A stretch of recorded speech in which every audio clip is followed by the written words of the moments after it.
Hey, I'm Angie, and welcome to my podcast, Chaotic Harmony.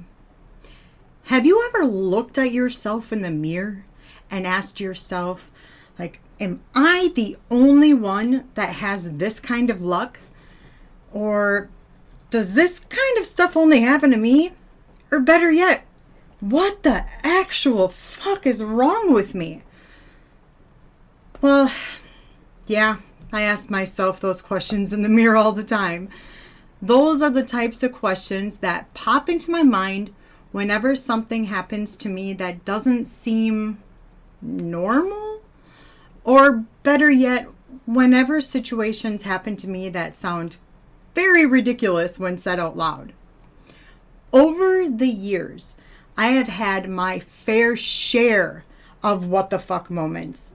And when I say my fair share, that really means I've had my fair share along with everyone else's fair share. Shit happens to me so often that it doesn't even surprise me anymore. It literally doesn't. I have learned rather quickly to just go with it. Accept the fact that I may never have good luck. In fact, I will always have bad luck. I accidentally consumed my child's shit. Yes, not my proudest moment. I was in my early 20s, raising 3 babies in diapers. My daughter and twin boys are Irish triplets, as my grandma would say. I had my daughter Abigail in mid-January, and soon after I found out I was expecting my boys, Maxwell and Matthew, at the end of December. So, for roughly 3 weeks, my first 3 babies are the exact same age. What I'm getting at with all that is I changed a ton of diapers. I became the master of diaper changing, laying down, sitting up, twisting around, whatever. I could do it all. I don't know why I'm exactly flexing about this right now, but I am. Okay? I took what God gave me and made it work. Well, I had to anyways. I had no choice. The day I accidentally consumed my child's shit was in the summer of 2004. My late ex-husband, John, and I took our children to Walmart for some groceries and baby supplies. You know, that was a chore and a half. Like getting the kids ready, loading the vehicle up, making sure the baby diaper bag was full and everyone seemed somewhat happy. Yeah. Kind of gives me a little PTSD just thinking about it. But anyways, shortly after arriving at Walmart, I could smell a ripe diaper in need of changing. Now judge me all you want. I do not give a crap. Oh, that goes along well with that. I took that baby out of his car seat and changed him right then and there on the floor of our van. Sliding door wide open for everyone and their dog to see. Well, actually, just because it made more room for me to change. But anyways, I kept that open and I had absolutely no shame. Plus, we were in Walmart. That's where trashy people go. So who cares if I'm changing a diaper anyways? I was matching everybody else, right? But I wanted to get my grocery shopping done and get my babies and I back home to our more controlled environment, ASAP. So I needed to change that baby. I managed to change that baby in what felt like record-breaking time. I was pretty proud of myself. John and I then went on to get our shopping done.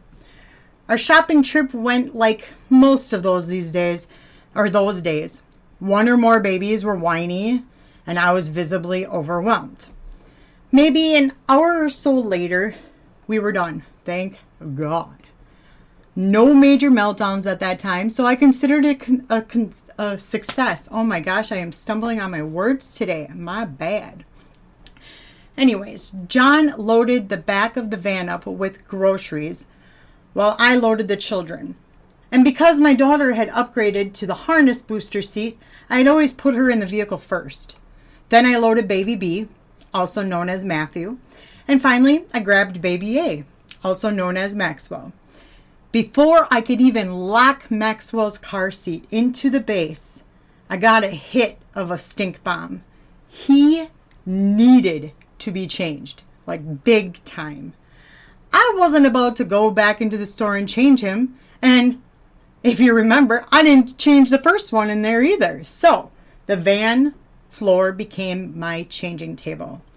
It just so happened to be an explosive diaper, like the worst kind of traveled up his back and touched a little bit of his neck maybe.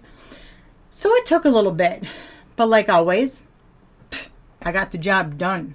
Loaded him back into his car seat, locked it into the base, shut that van sliding door, and hopped into the front passenger seat. I was ready to hit the road. John had already had the van loaded up, and it all started by the time I finished changing that exploding diaper. He wasn't a huge fan of anything that smelled bad, so as you can imagine, he was making some comments about the smell our son made, and you know what? He even gagged a few times.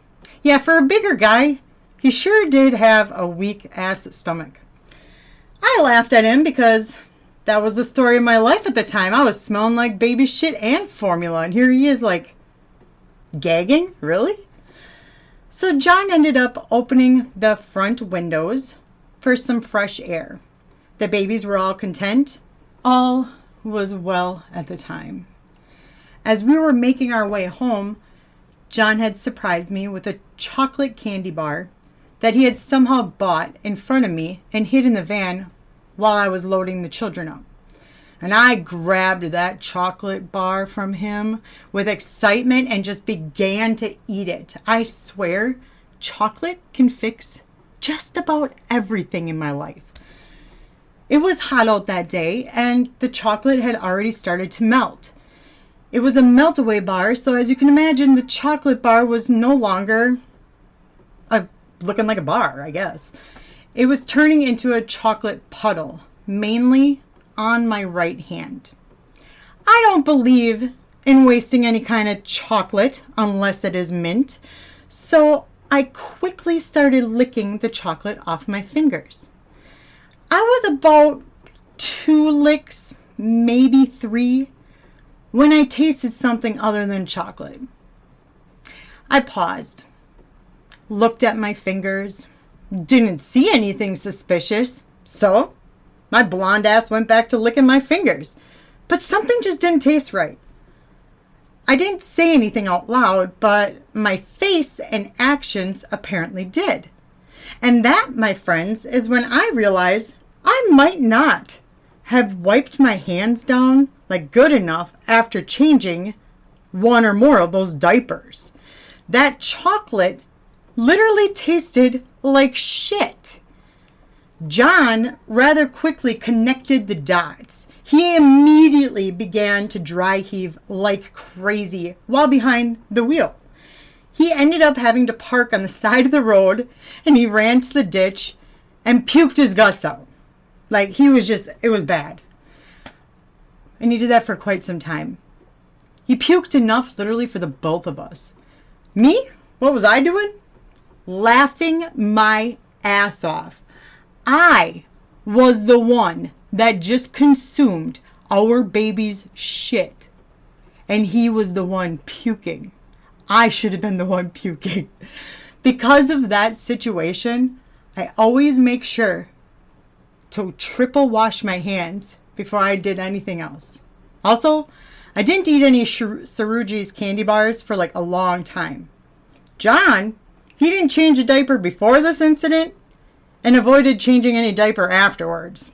So yeah, it helped him, I guess. Yeah. So that's that story. I got fired from Quick Trip, and I was accused of being a lot lizard. If you don't know what a lot lizard is, it's basically a woman making tricks, going to each semi, knocking on their door, getting paid to do stuff. Yeah, I was accused of that. I had worked at my local Quick Trip for a couple of years before they moved their location to a bigger truck stop, not even a mile down the road. The new location had a restaurant attached to it. It was huge change with many new positions and uncertainties for sure. At the old Quick Trip store, I was either a cashier or a hotspot cook. Now, a hotspot cook is basically in charge of all the hot food that was available in those like little spaces that are in the front. When you walk in, you see the food, you grab your little sandwich. That's what I did. At the new store, I was going to be trained as a cook, a prep cook, and a waitress. I loved, and I mean loved, my job for the most part. Most of my coworkers became family to me, and I loved them. We looked out for each other. I also loved my regulars that came in. I saw the new store as an opportunity to learn more and make more. Boy, was I wrong. I was put down on the schedule as a waitress more times than any other position that I was trained for. I love people, and I don't know if you can tell or not, but I love to talk as well. So the waitressing part was a piece of cake to me. I truly loved it, but I didn't love the wages. Any time that I waitressed, my hourly pay went down to a little over $2 an hour. But I got to keep my tips, which was next to nothing. I don't know how anyone is supposed to live off of that, I swear, because I wasn't getting anything for tips, and it wasn't because of my abilities. It was because they were at a Quick Trip store, at a gas station. They didn't think they had to tip. And I wasn't going to be like, oh, by the way, you owe me a tip. I didn't do that. I questioned my new kitchen boss about it, and I was told that that was the rate of pay that most waitresses got, so I had to deal with it. But he also reminded me about those tips. Like, well, what tips? What the fuck? People aren't leaving them. I had 4 babies at the time, and I needed money badly.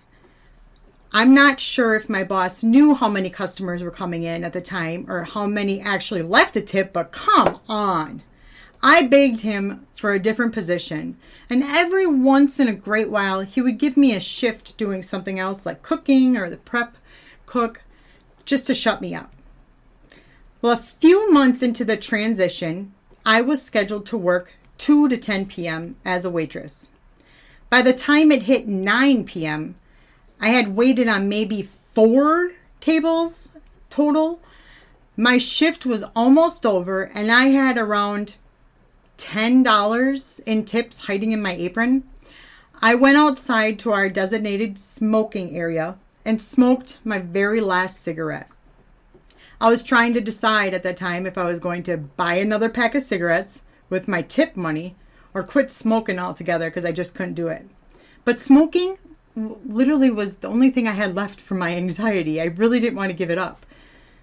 That's what I told myself anyways. I then took my last drag and went back to work. To my surprise, there were 2 men sitting down in a booth. Both men had looked to be in their late 60s, early 70s. Both of them were laughing. Now, I walked over to the booth they were sitting in and asked if they wanted anything to drink as I handed them the menu. They both asked for coffee and didn't want anything to eat.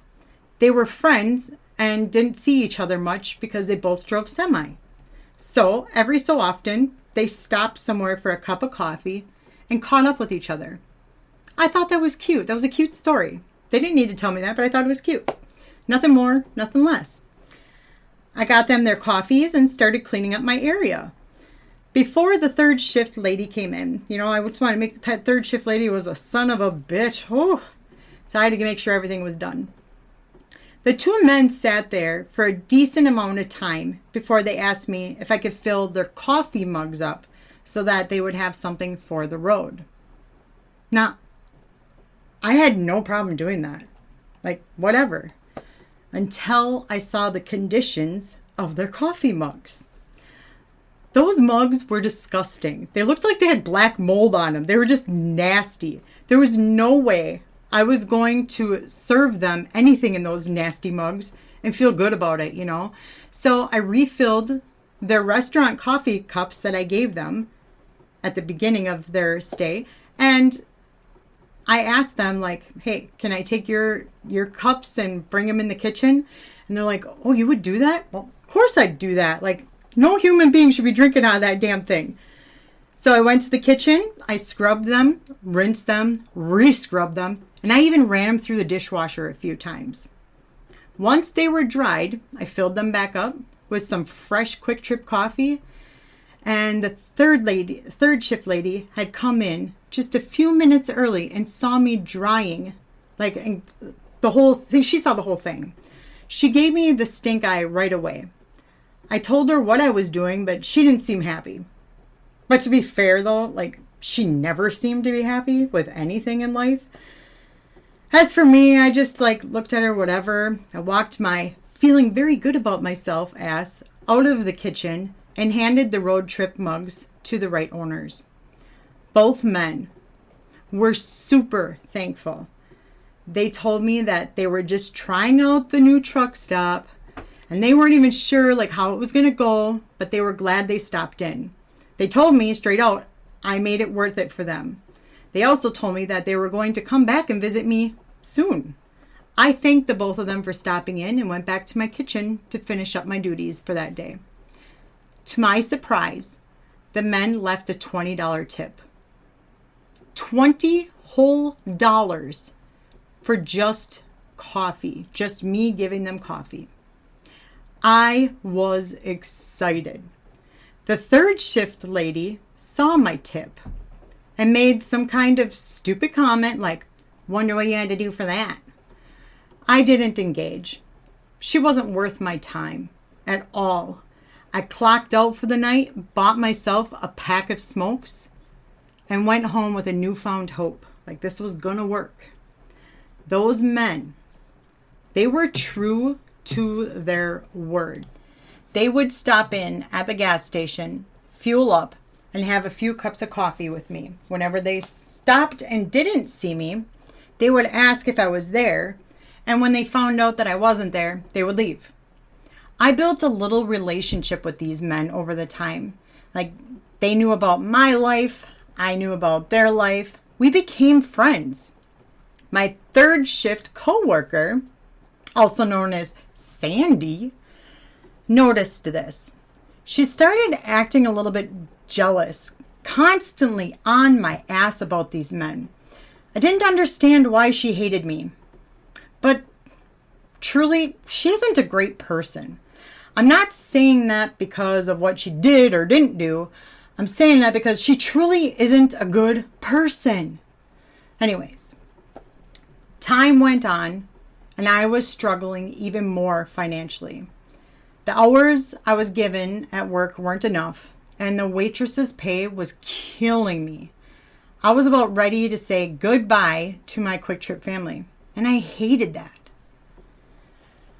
One night, those two older men came in, and like every other time, I got them some fresh coffee and cleaned their road trip mugs. That became like a thing. We had our usual catching up conversation. They both knew that times were hard for me and that I might be looking for a different job because I wanted to let them know, hey, if you don't see me, it's because I probably quit because I can't handle this anymore. So, I just had to make sure that they knew. They were trying to talk me into staying and saying things like, well, where are we going to go for a clean cup and some coffee? And I just laughed at them. Shortly thereafter, I handed them their bill and walked back into the kitchen. I had some goodbyes as well. The third shift lady, Sandy, came in early again that night and started to wipe down tables. And I thought that was kind of weird because the only table that was dirty was the one that I had just waited on with the two men. And that was my responsibility. But hey, maybe she's someone that believes in teamwork after all. Well, before I could even tell her what I accomplished during that shift and what needed to be done, She reached into her apron and threw a $100 bill at me. And somehow she looked even more angry than usual, which is weird because she always looks super angry. I was confused. Why is she throwing me money? Like, why are you giving me this money? She asked me, why am I getting a tip of $100 for just coffee? And that is when I realized that she wasn't cleaning my table off because she believes in teamwork. She is just a nosy bitch. I told her that I didn't know why. I mean, honestly, they didn't give me any clue that they were going to do that. And so I was surprised. She started bitching at me about how whenever they stop in, I get nice tips, but whenever I'm not working, they ask for me and then leave. I tried answering to this old hag, but she was going on a rant, and I wasn't going to allow her to ruin my night. I still could not believe what those two men did for me. I was extremely thankful for their friendship and generosity. And you know what? They probably knew, because I had already talked to them, that I was going to be quitting or something. So that was probably their last gift to me. And honestly, I truly, to this day, I'm still very thankful for them. One day later, I get called into work. I didn't have to work that day, so that was weird. I get there and two bosses are standing there waiting for me. My kitchen boss and the one that is like the head boss of the location. They had me follow them to the back. I was shaking and I started to cry because I knew what it meant. I saw this same scenario play out before. I'm not that stupid, just a little. I sat down in the office and stared at both of them. They talked to me about a few times that I clocked in late. Okay, yeah, that happened. They brought up a few times that I had made mistakes in the kitchen. Yep, I also understood that. But I also reminded them that I corrected those mistakes. And mistakes are also things that help people learn, you know? But then they brought up the $100 tip. Yeah. They asked me if I knew why the two men were going there and only wanting to be waited on by me. Now, I get how that looks. I really do. It looks a little sus. I get that. But honestly, like, do your homework. Do your homework. Anyway, I told the two bosses that these men were just getting fuel and coffee. I tried saying more, but I got cut off with, well, the third shift lady saw something. Oh, man. Let me tell you. As soon as he said that to me, I saw something too. I saw red. I was pissed. I was furious. I looked over at my kitchen boss and asked him why the third shift lady, aka Sandy, has to stick her nose into my business. He didn't answer my question. Instead, he said two words. Lot lizard. The third shift lady was telling my kitchen boss that she thought I was doing tricks or favors for the tips. I looked over at my boss in disbelief. Like, how could he believe that I would actually do something like that? Like, what? How could he look at me and say, yep, you look like someone that would do that? That is disgusting. I thought he knew me better than that. Also, newsflash, there are cameras everywhere. If that were true, you would actually see me doing it. I am no fucking genius when it comes to cameras like that. Again, my boss didn't say anything to me while I was like freaking out and crying. Because that's my reputation. You're ruining my reputation. It's disgusting. Instead, my boss just sat there looking at me like he was all macho, showing off his dominance, like, I got you here. Like, no. I told him that maybe the third shift lady is rude to the customers, and that is probably why she wasn't getting any tips. I didn't know. I wasn't in her business. But I do know that jealousy can do a number on a person. My boss said he watched all the video footage that they had and didn't see me doing anything, but simply because I was being accused of it, he had to let me go. Really? It was and still remains to be a joke. I remember looking at both of the bosses saying, you know what? The reason why those two men probably left me that $100 was because I told them I was probably quitting here because you guys could not pay me enough. The work environment was ridiculous. I love Quick Trip, but the way that they ran that whole beginning of the restaurant was hard. So maybe that's why the men left me the $100 tip. They were saying goodbye to me. Either way, I want to make this perfectly clear. I was never and will never be a lot lizard. That kind of work is not for me. But my favorite part of the story is, guys, the third shift lady, also known as Sandy. Yes, I have something against her because she tried saying I'm a lot lizard. Anyway, she ended up getting fired. Do you want to know why? Ooh, I won't leave you hanging.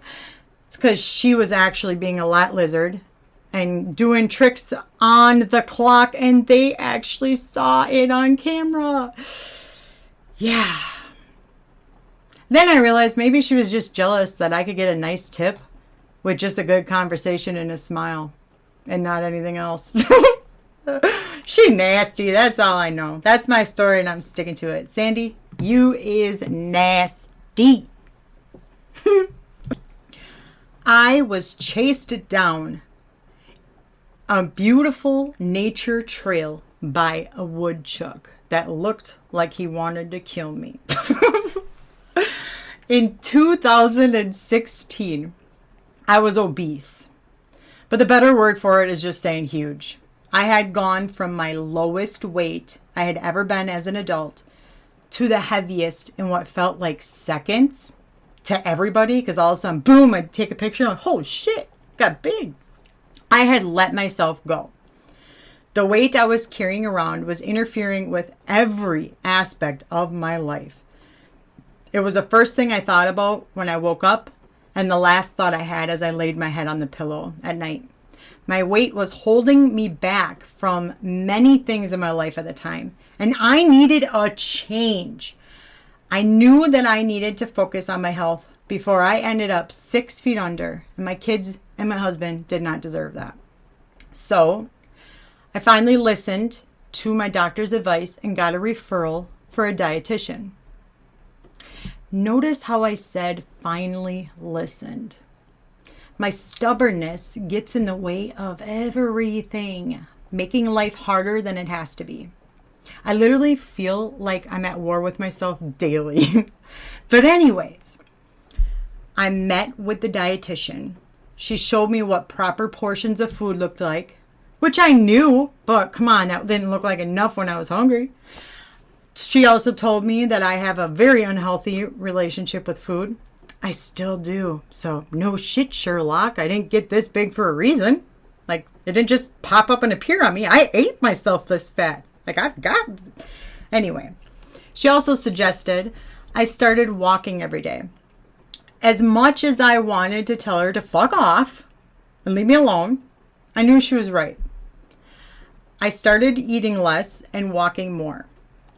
There was a beautiful nature trail near our house. It was once a railroad track. I would wait until the children got home from school and ask any of them if they'd like to walk with me.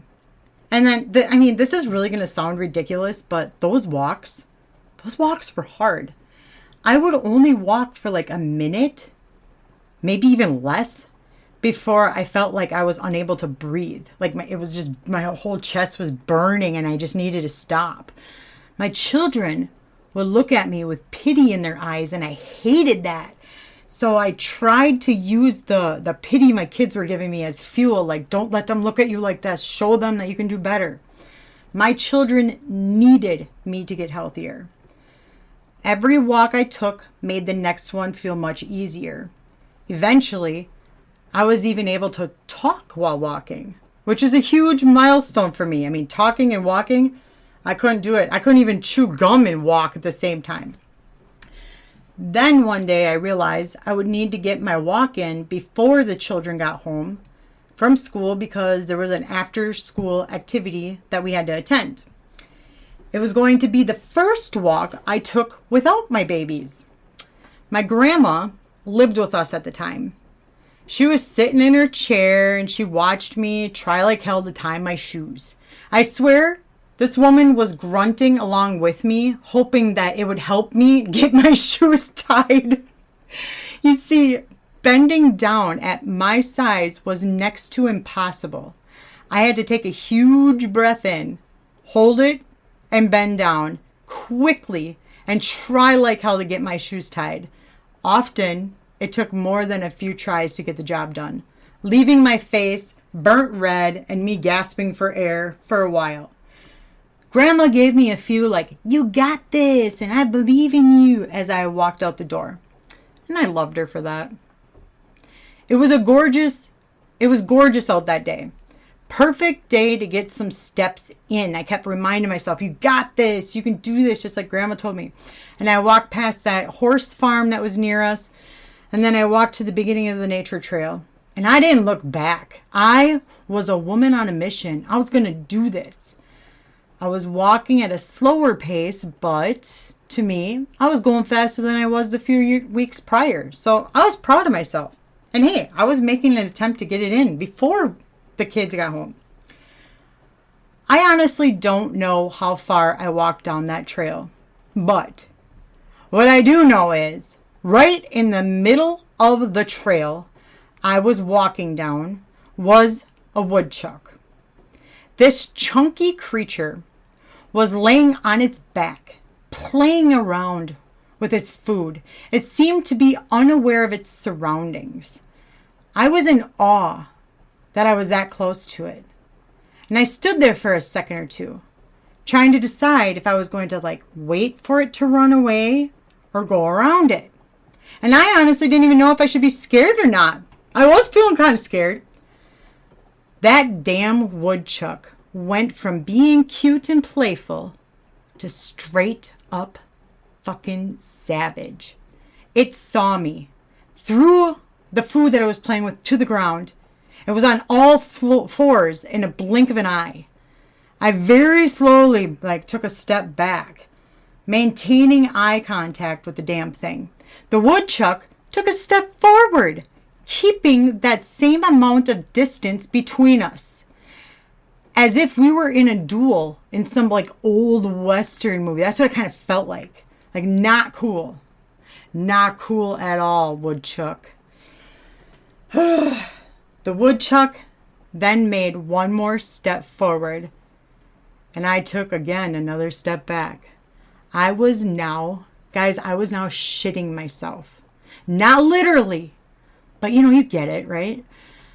I thought, and I swear on this, I thought I was going to die by woodchuck. It felt intense. Then the woodchuck surprised me and sprinted towards me. The little shit was fucking chasing me. I had no choice, none, but to turn around and run for my life. I ran all the way to my house. Mind you, I could barely walk, but I ran. And maybe I was walking. I could only, if I were to picture it, I thought I was running because it felt like it, but it was really just a faster walk. Either way, I didn't look back, not once. I was screaming at the top of my lungs, not giving two fucks about who heard me or what I even looked like. My grandma was still sitting in the same chair in the exact same position that she was when I left. She watched me take a seat at the kitchen table and she made an observation "Oh, that wasn't long." I was clutching my chest while attempting to catch my breath. And I was beet red and I was crying. Like I thought I was going to die by a fucking woodchuck, and it doesn't seem that long. Grandma stared at me for a little bit and then asked if I'm okay. Am I okay? No, I am not okay. I just got chased by a woodchuck and it chased me off the trail and I ran all the way home. Grandma started laughing her ass off. She had tears running down her cheeks and I had tears as well, but mine weren't from laughing at myself. I was laughing because I was crying because I was going to die by woodchuck. Guys, I'm still scared of woodchucks, okay? It took me a few days to recover from that situation. I chose to not go down that goddamn trail ever again. I was even afraid to walk past it and my kids would pick on me every time. I don't care. You weren't there. You didn't see that fucking bastard staring at me with his beady eyes and running after me. And I don't think I'll ever live it down. The messed up part for me about all of this is I never once looked back. Like, what if that woodchuck stopped after it saw me running down that trail and then was like, fuck it, fatty's off the trail, and went back to playing with its food? I will never know. But I'm good with that. Like, I don't care. So, I am going to wrap this up with one more what the fuck moment. Like, what the fuck, Angie? What the fuck? My husband's ex-wife toe fucked me. Before I go any further, Jill is my husband's late ex-wife. She was also the mother of my 3 bonus babies and my best friend. She moved in with us because she was falling on hard times, and I didn't want our children to lose any more than they already had, so I asked, well, more like told, my husband that she was moving in with us. We parented together and did the best we could with what we had. There was a no wife sharing going on, okay? Just throwing that out there. But Jill and I did call each other sister wives. Only because of the fact that we both married Tony. Just she married him first and then I married him. And that was it. Now that I got that out of the way, there was a tornado warning in our small town. Our entire family immediately went to seek shelter in the very damp and dark basement we had at the time. Sirens were going off. The children were scared. Jill and I were scared. Except for my husband. Or shall I say, our husband. Oh, we mess with him all the time about that. He hated it. And that's okay. Anyway, my husband, or our husband, was standing in the middle of the baseball field, staring up at the sky, trying to see if he could get a good look at a tornado. Not exactly the brightest, crayon in the box, but whatever. Maybe that's why he was with us. Jill and I were sitting next to each other on one side of the basement, and the children were all hurtled up, whatever, together, like across from Jill and I. The energy in the basement was filled with anxiety, as to be expected. I mean, it was scary. A lot of it was due to the fact that, Tony was outside in the middle of the field and the kids didn't want to see him getting sucked up by the tornado. So he didn't make it easier, but I don't think he cared either. Jill and I tried our best to keep the kids calm. We were down there for what felt like forever. My ass started to get sore because how we were sitting. So I was moving around, trying to get comfortable. Seconds, and I mean literally seconds, after I got into a better position on that cold, damp concrete, I started feeling something. Something was moving around near my private region. It was inching closer and closer. And I looked down at my crotch area, but I couldn't see anything. It didn't help that it was dark as hell. Within seconds of looking down, whatever was creeping around between my legs was now trying to weasel its way into my vagina. At the exact same time, Jill and I blurted out a bunch of shit. I was yelling, "What the hell? Something is touching my vag and I can't see it. Like, what the fuck?" Jill, in a more curious tone, was saying things like, "What is that? Oh, this feels weird. Guys, my toe is touching something, but I can't see it." A few of our children quickly turned their flashlights on from their cell phones, only to discover their mother's left foot was between my legs, fiddling with my vagina. Her toes were still wiggling when they put the spotlight on there. What I was feeling the whole damn time was Jill's toes playing around with my vagina. Laughter literally erupted the entire basement, and that was a good thing because they were all nervous and scared and all that. And then, oh wow, ha ha ha, Mom's toe fucking Angie. I smacked Jill's shoulder and yelled out, "You just toe fucked me." And then we did what most people would do. We took a picture to mark the memory and laughed the remainder of the time we spent in the basement. And she kept like, "Angie, I'm going to do it again." I'm like, no. After that was all said and done, Jill and I randomly bursted out into laughter and talked about the whole toe play experience. Yeah, it was an experience. We came up with all kinds of nicknames to call each other, like toe sucker, vag flicker, to name a few. We had no shame. We don't. So now I'm going to circle back to those questions I asked myself in the beginning. Am I the only one that has this kind of luck? Does this kind of stuff only happen to me? Better yet, what the actual fuck is wrong with me? And, in all honesty, I don't think it matters. I've taken everything life has handed me and turned it into something, whether it be a lesson or a joke. You know, they say that laughter is the best medicine. So why not laugh at yourself before someone else does? Beat them to it. Thank you for tuning in to my podcast. I appreciate every single one of you. If you haven't already, go and check out my Facebook page, Chaotic Harmony, and give her a like for me, please. If you would like to support my podcast, you can either scan the QR code on the Facebook page or click on the support the show link under this episode. And last but not least, go out there and embrace the weird and make normal feel boring. Bye.